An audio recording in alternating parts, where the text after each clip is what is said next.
Milé dámy, vážení páni, srdečne vás vítame aj dnes, v tento štvrtok, na vernisáži výtvarníka, vynikajúceho umelca Milana Tvrdoňa.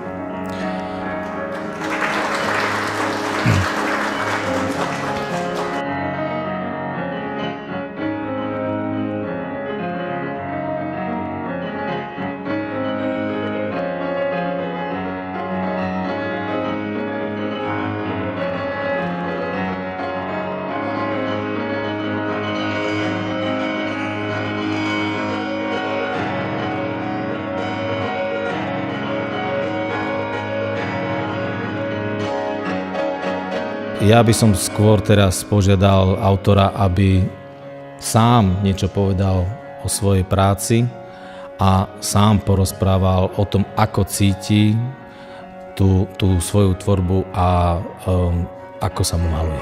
Nech sa páči, Milan.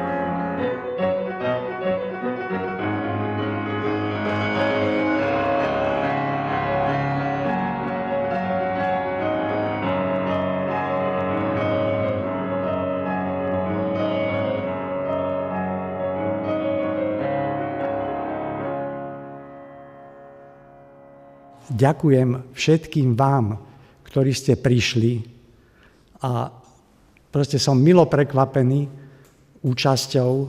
Zrejme máte radi výtvarné umenie, tak ako ja, a teší ma to. Táto výstava je také malé jubileum moje, pretože v 74.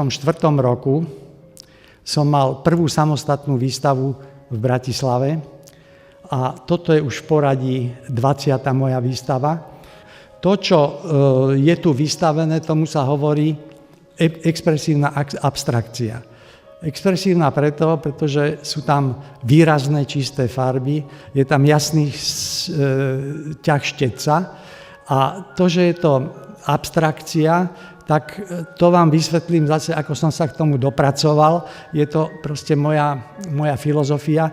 Prvé moje myšlienky o abstrakcii mi vlastne utkveli v hlave vtedy, keď som ako 17-ročný začal lietať na vetroňoch vo Vajnoroch. Musím sa vám priznať, mňa viac ako pilotáž toho lietadla zaujala ma tá krajina dole podo mňou. Pretože ja som bol uchvátený tým úžasným pohľadom, ktorý som mal akože z vrchu na tú zem. No a začal som proste riešiť na tom plátne proste jednotlivé plochy a plošky a začal som proste komponovať.